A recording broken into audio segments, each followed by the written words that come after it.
메일을 발송을 했습니다. 그러니까 메일 제목이 이제 뭐 자기 업무와 관련된 것 같은 그런 비슷한 제목이다 보니까 직원들이 열어봤고, 열어본 순간에 이제 직원들의 아이디 패스워드가 그 해커한테 넘어갔고, 거기서 관리자 계정을 통해서 그 서버에 접속한 다음에 이제 웹쉘을 업로드를 해서 그 웹쉘 가지고 이제 이 DB에 있는 개인 모델 전체를 빼간 그런 사례가 되겠습니다.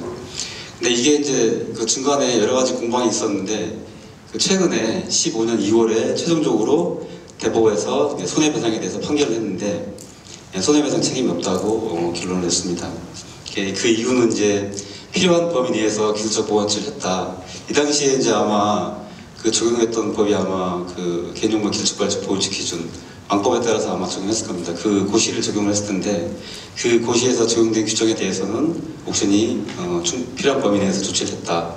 그리고 비정상 탐지가 기술적으로 어려웠다. 그리고 그래서 이제 전체적으로 조치를 했기 때문에 주의 위반을 했다고 보기 어렵다. 이런 취지로 이제 확정 판결을 해서 손해배상이 없다고 판결을 했고요.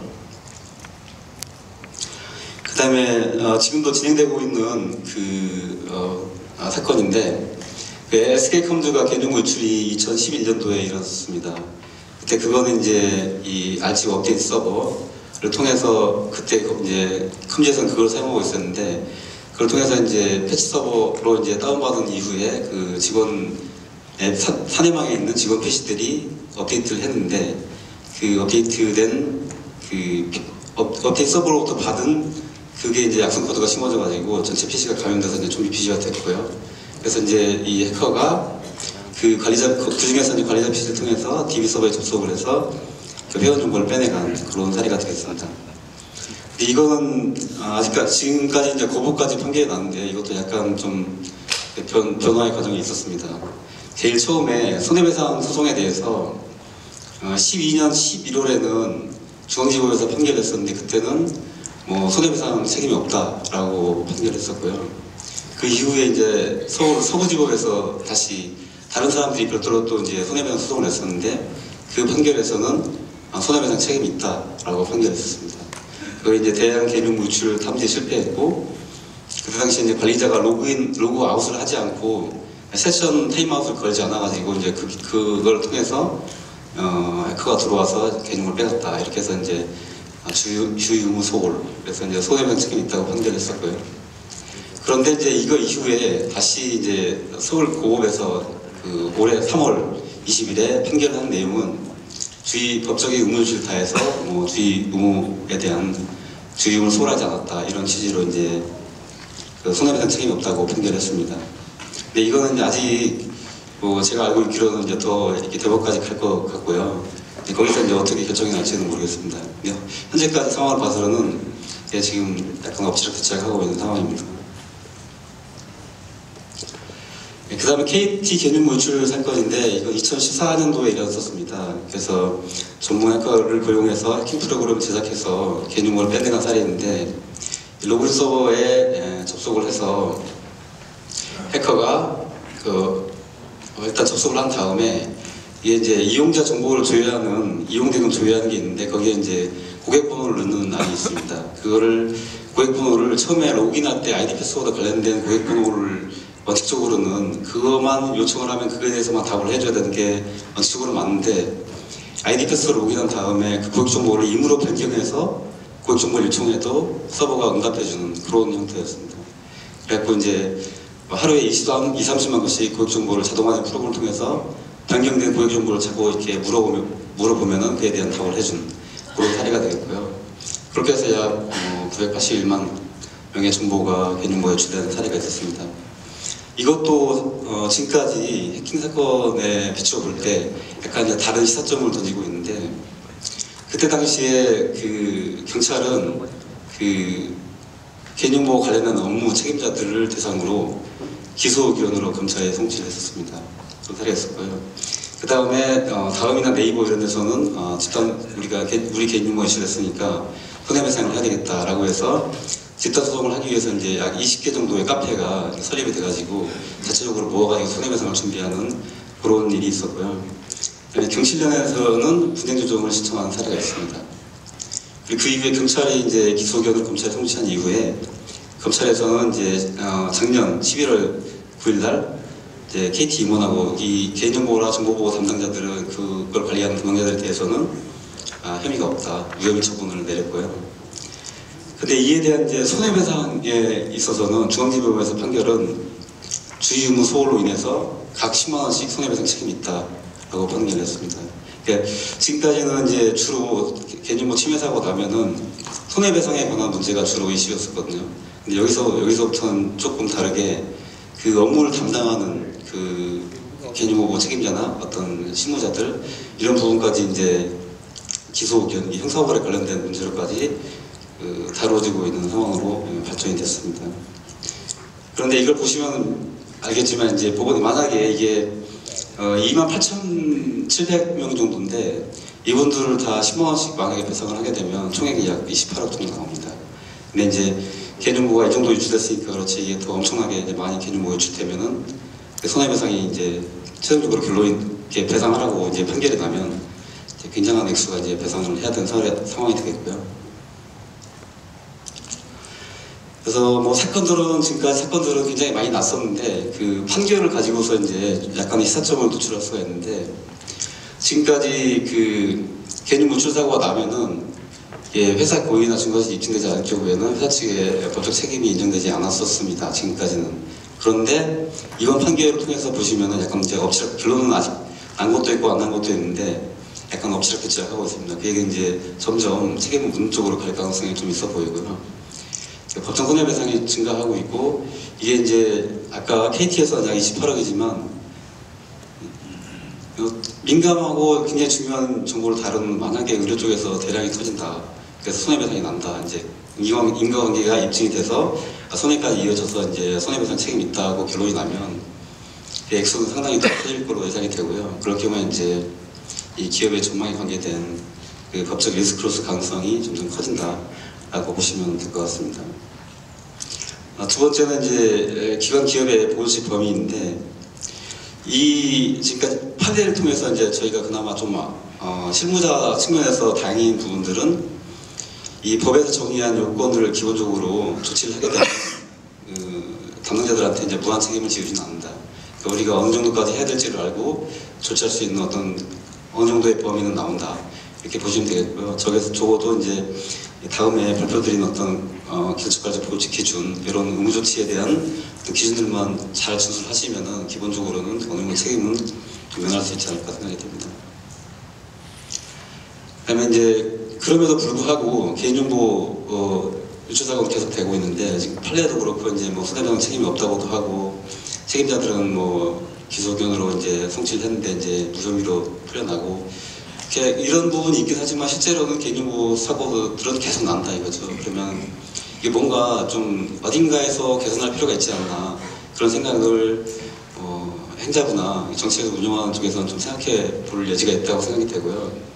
그래서 지금까지 다들 아시겠지만 보호식 규정들이 이거 해라 저거 해라 저거 해라 저거 해라 주로 그런 식의 이제 규정들이 되어 있습니다. 그러다 보니까 그러면은 생각할 것들은 그러한 조치들이 규정들이 개인정보를 유출 사고를 막는데 충분한 그 항목들을 규정하고 있는가 이런 생각도 한번 해볼 수 있고 그다음에 또는 그런 현재 고시 규정들이 어떤 회사에서 좀 더 강한 조치를 할 수 있음에도 불구하고 좀 다른 형식을 그 의도와는 다르게 작용하고 있는 거 아니냐 이런 생각도 해볼 수 있고요.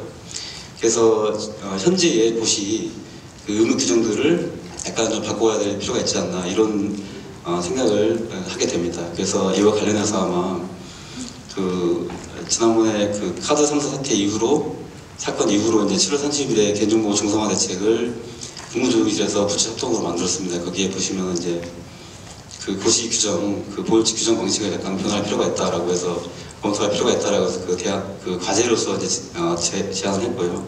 그에 따라서 부처에서는 이제 검토하고 있는 걸로 알고 있습니다. 이제 두 번째 파트는 안전사고 보호칙 기준이고요. 실제로 이제 저희가 조치를 해야 되는 의무 조치에 관한 사항들이 전부 여기에 포함되어 있습니다. 그래서 법령은 개념법 29조에 따라서 시행령에서 이제 시행령 30조에서 세부 사항들을 규정을 하고 있고요.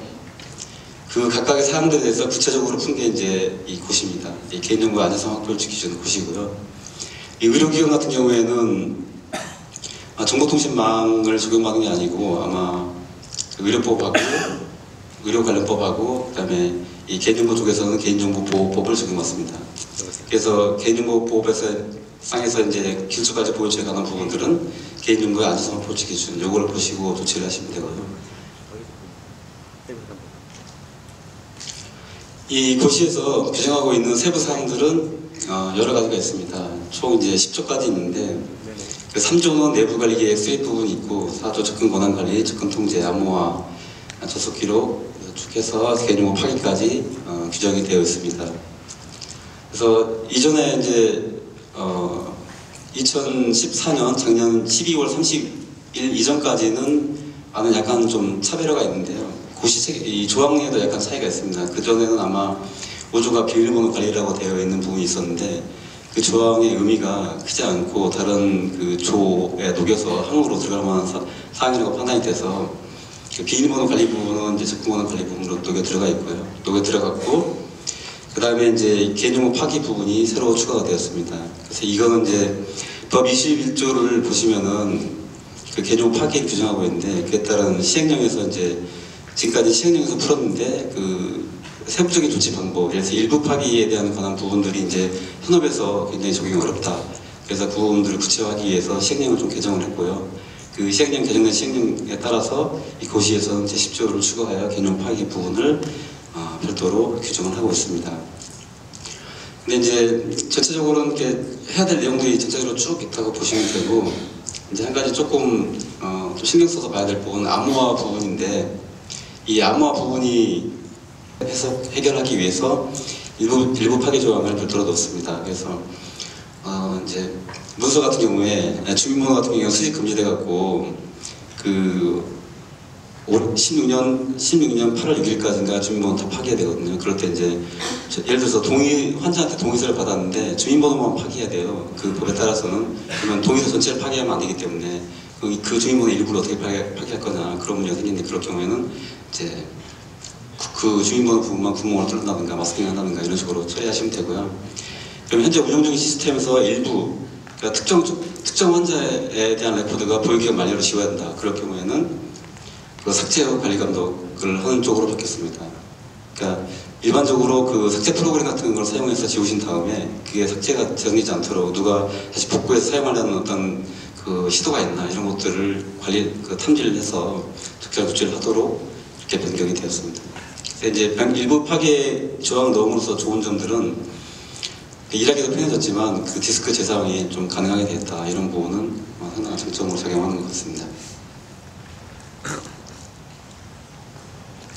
접속 기록 해설 명확화 부분인데 그 고시 해설서를 보시면 알겠지만 접속 기록에 대한 해설에 약간 개인정보 취급자 얘기도 나오고 정보체 얘기도 나오고 개정 전까지는 그랬습니다. 그래서 물어보신 분들이 많았습니다. 정보체가 와서 회원이 들어가고 로그인해서 뭐 한까지 다 남겨야 되니 이렇게 물어봤었는데 그 부분을 명확히 했습니다. 그래서 이번 해설에서는 취급자가 업무한 개인정보 처리 시스템에서 취급자가 한 업무에 대해서만 기록을 남기라라고 명확하게 설명을 했고요.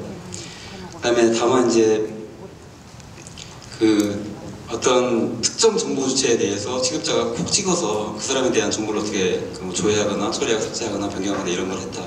그럴 경우에는 그 정보 주체에 대한 한 식별 정보도 같이 남기도록 별도로 요구를 하고 있습니다. 이렇게 개정이 되었고요. 지금까지는 이제 고시 개정 사항에 작년 14년 12월 30일부터 적용되는 고시 변경 사항에 대해서 말씀을 드렸고 이거는 이제 16년 1월 1일부터 시행되는 주민번호 암호화에 관한 사항입니다. 이건 이제 법이 개정된 사항이고요. 고시가 아니고 법입니다. 그래서 지금까지 주민번호는 그 내부망이 아닌 경우에 인터넷망이라든가 DMZ 구간에 저장할 때는 암호화 저장하라고 되어 있고요. 내부망에 저장할 때는 위험도 분석하거나 영역평가에서 그 결과에 따라서 암호화가 필요하다라고 판단하는 경우에는 암호화하도록 하고 있습니다. 또 그것도 좀 귀찮아서 번거롭다, 우리는 할 수 있다 그런 경우에는 그냥 암호화하시면 되고요. 이런 식으로 판단해서 할 수 있도록 되어 있는데 16년 1월 1일부터는 인터넷망, DMZ 구간, 그 다음에 더하기 내부망까지 해서 무조건 주민번호에 대해서는 암호화를 반드시 해야 됩니다. 물론 이제 대상업 시기는 시행령에서 별도로 이제 규정을 할 예정입니다. 그러면 이제 한 가지 그 현재 그 이제 직원들 PC가 굉장히 많이 있지 않습니까? 거기에 이제 PC에서 그 업무 서버에서 다운로드 받은 환자에 대한 어떤 그 이미지 파일이라든가 엑셀 파일 이런 것들이 다운로드 받아서 이제 계속 갖고 있는데 거기에 주민번호가 포함됐다. 그럴 경우에 어떻게 해야 되냐? 그러면은 그것도 16년 1일부터 암호화하면 되는 거냐? 이렇게 물어보시는 분들인데 그건 아니고요. PC에 저장한 경우에는 무조건 지금도 암호화해야 됩니다. 불필요하면 삭제를 하시거나 혹시 갖고 있다면은 PC 엑셀 이런 것들은 다 암호화 저장해서 갖고 있으시면 됩니다. 암호화 적용 기준에 대한 요약표입니다. 그래서 암호화 이렇게 조항조항을 해서 자기가 해석해서 보다 보면은 좀 어려운 부분이 있기 때문에 제 요약해서 이렇게 표를 제출한 거고요. 그다음에 전송할 때 망을 통해서 전송할 때는 비밀번호, 배열정보, 그 식별 정보는 암호화를 반드시 하셔야 됩니다.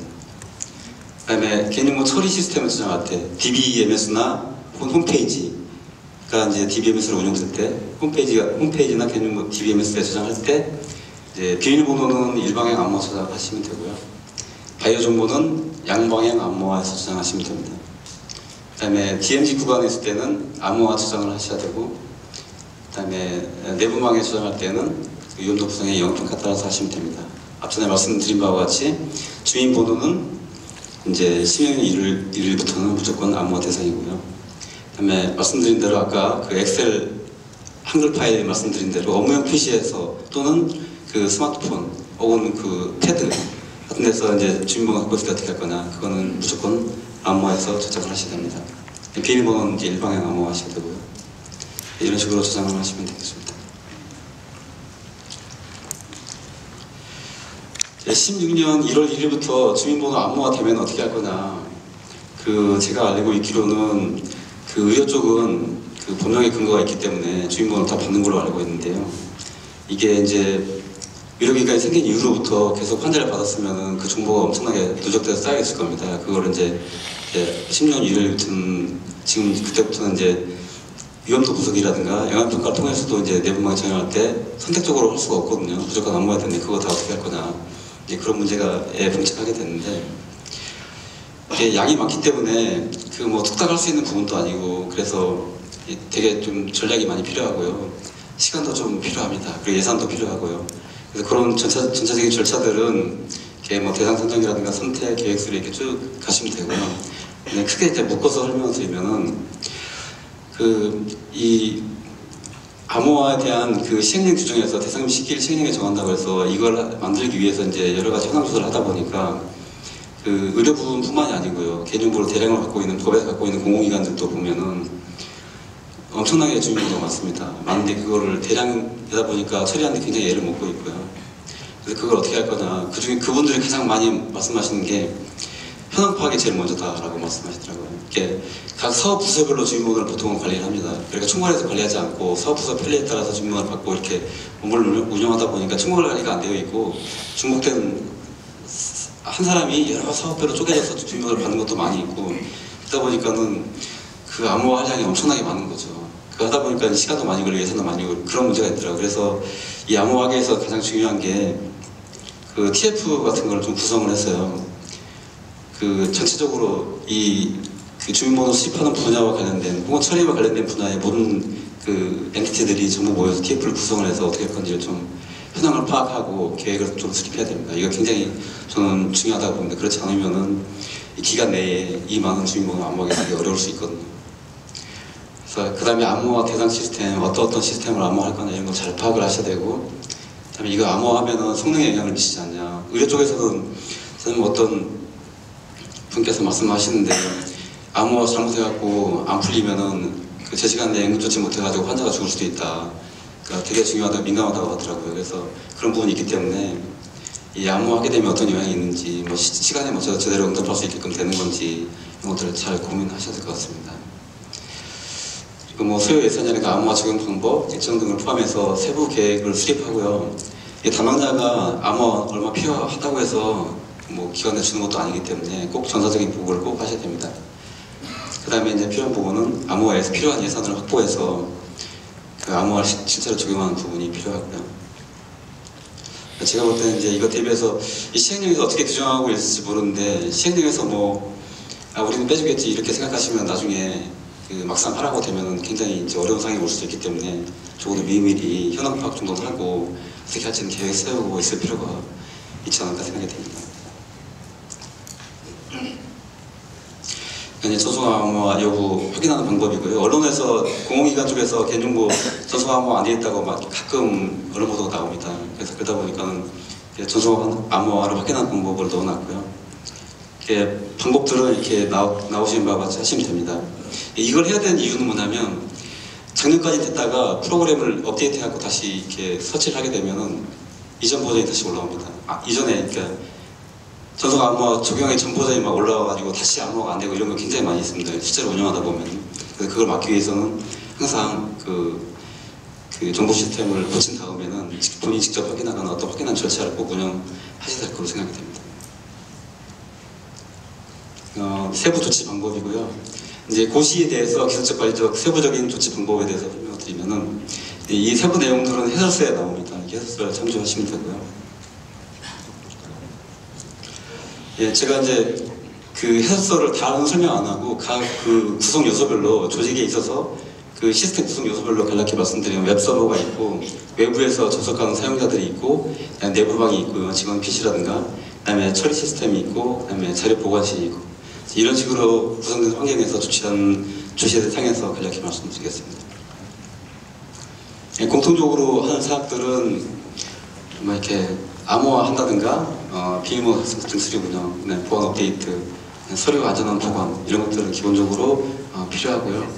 예, 관리적 조치로서는 내부 관리 수립 운영, 책임자 지정, 수탁자 관리 감독, 보유기간 경고한 개인정보 파기 이런 부분들은 관리적 조치로서 기관 공통적으로 운영을 해야 되는 부분입니다.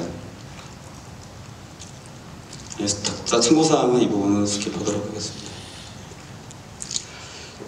파기 방법은 전체 파기, 1파기 나누는데 아까 간략히 설명을 드렸는데, 그 전체 파기는 문서 같은 경우에는 그냥 태우시거나 그 파쇄기로 파쇄하시면 되고요. 전문업체 사용해서 파기하셔도 됩니다. 그 다음에 디스크가 그 전자적인 매체에 대해서는 덮어쓰기, 완전 포맷 이런 것들을 사용하시면 되고요. 기존과 다르게 완전 파기한 부분을 조금 구체적으로 설명을 해놨습니다. 그래서 이전에는 무슨 그 덮어쓰기 7회 이상 뭐 이렇게 얘기했었는데, 지금은 그렇게 설명 안 돼 있고 해서 보시면 알겠지만 덮어쓰기 3회 뭐 이런 식으로 되어 있거든요. 그 다음에 뭐 암호화해서 키를 완전 폐기한다 이런 방법도 사용할 수도 있습니다. 이륙 파기는 뭐 필요한 부분을 구멍을 뚫는다든가, 그 다음에 일반적으로 삭제하는 프로그램을 이용해서 삭제한 다음에 그다음에 재생되지 않도록 관리 감독한다든가 이런 식으로 파기를 하시면 되겠습니다.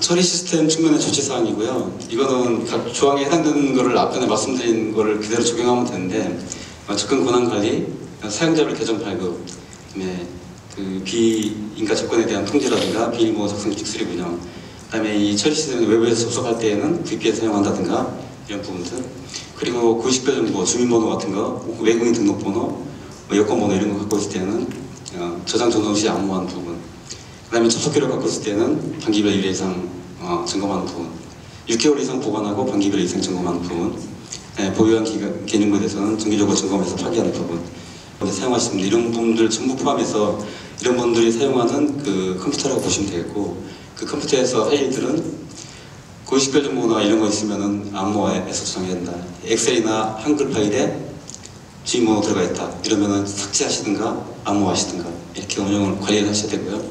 로그인 비밀번호라든가 윈도우 방화벽은 꼭 설정해서 운영해야 됩니다. 백신 설치해서 최신 업데이트로 설정한 다음에 운영하시고요.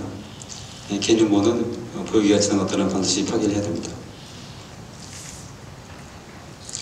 모바일 기기도 그 업무용 PC와 마찬가지로 거의 동일한 그 사항을 적용하시면 되는데, 특히 이제 차이가 나는 부분은 모바일 기기는 이제 무선망에 접속하는 경우가 많기 때문에 신뢰할 수 있는 무선망을 이용해라. 그리고 그 무선망에 보안 조치가 된 걸 써라. 그런 부분이고, 전송 컨텐츠를 암호화한다든가 그 단말기에 있는 앱하고 내부망에 있는 개인정보 처리 시스템과 통신할 때는 별도의 앱을 설치를 해갖고 전송 암호화 채널을 형성한 다음에 사용하시든가, 또는 뭐 확실하게 안심하고 사용할 수 있는 그 API 접속해서 사용한다든가 이런 식으로 적시를 하시면 되고요. 그다음에 이 단말기가 분실됐을 때 그 개념부와 저장된 개념이 유출되지 않도록 화면 잠금이라든가 유심카드의 잠금 설정, 원격 잠금이라든가 또는 MDM 같은 솔루션을 도입해서 사용할 필요가 있습니다. 홈페이지 측면이고요. 홈페이지 측면은 하도 얘기가 많이 돼서 다들 알고 계실 텐데 이번에 이제 변경된 걸 중심으로 말씀드리면 고식별 정보 처리할 때 기존과는 다르게 연 1회 이상 작전을 꼭 하셔야 되고요. 그다음에 성명 주인번호로 혹시 부인한 확인이 있다면 추가적으로 이제 IPN 공인인서 또 휴대폰 이런 인증을 붙이셔야 됩니다. 그다음에 홈페이지를 만약에 개념부 처리 시스템으로 이용한다. 그럴 경우에는 이제 개념부 DBMS에서 앞전 페이지에서 말씀드렸던 그 길쭉발적 보호지 사항들 전부 다 적용을 하셔야 됩니다. 전산실 자료 보관실은 기본적으로 서류 보존회장 밑에는 시거장치가 있는 곳에 보관을 하시고요. 이번에 별도로 추가된 부분들은 보도 저장 교체를 전산실이나 자료 보관실에서 이제 반출입할 때는 반드시 출입 통제 보안 대책을 마련을 하셔야 됩니다. 이제 FAQ 부분이고요. 이거는 이제 현재 이 부분은 지금 개념과 안전성 확보시키는 해설서에 그 별도로 다 설명이 되어 있기 때문에 그 참고를 하시면 되겠습니다. 그래서 이제 제가 설명드릴 부분은 이 부분인데요. 이게 이제 그 행정자치부하고 보건복지부하고 공동으로 만든 그 의료기관 개인정보 보호 가이드라인이 있습니다. 거기에서 이제 주요 그 많이 질문이 되는 FAQ 부분을 이제 골라서 이렇게 표시를 했고요. 이제 차례차례 보시면은 환자분 편의를 위해서 검사 결과를 전화로 문자로 알려주고 있다. 그런데 이거 그 뭐 동의받아야 되는 거냐, 법상에 문제되는 거 아니냐 그렇게 물어보시는 분들이 있는데 하셔도 됩니다. 본인한테는 해도 됩니다. 그리고 환자가 아닌 경우에는 의료법 21조에 해당하는 경우에 대해서는 그냥 알려주셔도 됩니다. 그 다음에 그 어떤 환자의 그 의료 정보를 검사를 다른 데다 의뢰할 때 어떻게 해야 될 거냐, 정보주 동의를 받아야 되냐 부분인데 별도로 안 받으셔도 됩니다. 다만 이제 그게 이제 위탁관계로서 저희가 보기 때문에 그 위탁사항에 대해서는 법에서 26조에서 공개하라는 부분이 있습니다. 수탁자를 공개하라는 부분이 있고요. 그냥 그 부분만 준수하시면 됩니다. 계약서 문서한다든가 수탁자 공개한다든가 수탁자 관리 감독한다든가 이런 부분을 준수하시면 되고 환자한테 동의받을 필요는 없습니다. 네, 의료기관에서 동의서 작성 시 이렇게 말로 하고 나서 그 음성 녹음을 이제 저장을 하는데 이거 암호화해야 되느냐 이렇게 물어보시는 분들인데 물론 목소리 같은 경우에는 그 생체 정보로서 생체에 대한 특징 정보로서 이게 바이오 정보에 해당되긴 바이오 정보라고 볼 수 있는데 이 저희 안전성 확보치 기준 고시에서 말하는 바이오 정보는 해당이 안 됩니다. 그래서 암호화 대상은 아니고요. 이 안전성 확보치 기준에서 말하는 바이오 정보는 식별 및 인증에 사용되는 용도로 한정이 됩니다. 그냥 단순 보관용은 암호화 대상이 아닙니다.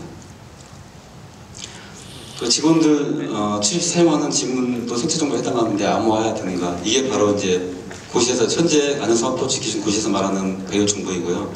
이거는 식별 및 인증에 사용되기 때문에 암호화를 해야 됩니다. 의료 서류를 별도의 보관시설이나 잠금장치 설치 등과 같은 물리 조치를 해야 되냐? 당연히 해야 됩니다. 근데 이제 업무 중에 사용할 때는 계속 이걸 닫고 있을 수는 없기 때문에 업무 중에는 그냥 사용하시고 퇴근할 때는 반드시 닫아놓고 사용하시면 되겠습니다. 그 다음에 업무용 PC에서 주민번호 같은 고식별 정보를 처리하는 경우 암호가 어떻게 해야 되는지 이거는 그 앞에 설명드린 대로 그 엑셀에서 저장하는 암호화 저장 기능이 있고요. 그 다음에 한글 같은 데서 암호화 저장 기능이 있습니다. 그걸 사용해서 저장해서 갖고 계시거나 그 다음에 DRM 같은 별도의 솔루션을 이용해서 암호화해서 저장하시거나 이렇게 갖고 있으면 되고요. 제가 볼 때는 업무용 PC에서 주민번호 갖고 있을 일이 거의 없기 때문에 가능하면 업무용으로 다운받은 다음에 바로바로 삭제하시는 게 좋을 것 같습니다. 그 다음에 DB 접속 기록에 포함되어 있는 고식별 정보를 암호화해야 되는가? 당연히 암호화해야 됩니다. 제일 좋은 거는 접속 기록에는 암호화를 주인번호를 남길 필요가 없는 거고요. 굳이 남겨야 된다면은 법에 따라서 암호화를 해야 됩니다. 근데 이것도 이제 아시겠죠? 16년 1월 1일부터는 무조건 암호화하고 현재는 이 접속 기록에 포함되어 있는 고식별 정보에 대해서는 올해 말까지는 그 이연도 분석이나 이런 것 따라서 암호화 범위를 정해서 할 수 있습니다.